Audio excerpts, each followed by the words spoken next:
ಡಿಸೆಂಬರ್ನಲ್ಲಿ ಸಚಿವ ಸಂಪುಟ ವಿಸ್ತರಣೆ ಆಗುತ್ತೆ ಅಂತೇಳಿ ದೊಡ್ಡ ಮಟ್ಟದಲ್ಲಿ ಚರ್ಚೆ ಆಗ್ತಾ ಇದೆ. ಇದೇ ವಿಚಾರಕ್ಕೆ ಸಂಬಂಧಿಸಿದಂತೆ ಚಲುವರಾಯಸ್ವಾಮಿ ಅವರು ಮಾತನಾಡಿದ್ದಾರೆ.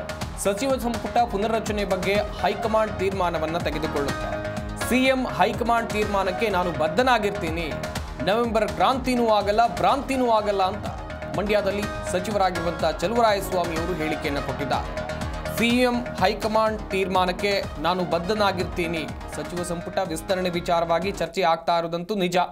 ಆದರೆ ಇಲ್ಲಿ ಹೈಕಮಾಂಡ್ ಏನು ನಿರ್ಧಾರವನ್ನು ತೆಗೆದುಕೊಳ್ಳುತ್ತೆ ಅದಕ್ಕೆ ನಾನು ಬದ್ಧನಾಗಿರ್ತೀನಿ. ಹಾಗೆಯೇ ಸಿಎಂ ಏನು ಹೇಳ್ತಾರೆ, ಹೈಕಮಾಂಡ್ ತೀರ್ಮಾನ ಏನಾಗಿರುತ್ತೆ ಅದಕ್ಕೆ ನಾನು ಬದ್ಧ.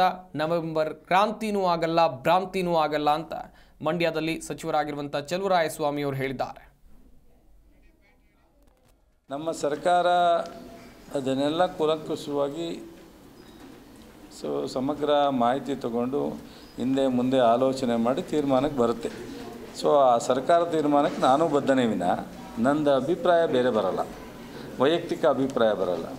ಸರ್ಕಾರ ತೀರ್ಮಾನ ತಗೋಬೇಕಾದ್ರೆ 34 ಜನ ಕ್ಯಾಬಿನೆಟ್ನಲ್ಲೂ ಚರ್ಚೆ ಮಾಡೇ ತೀರ್ಮಾನ ತಗೊಳ್ಳೋದು.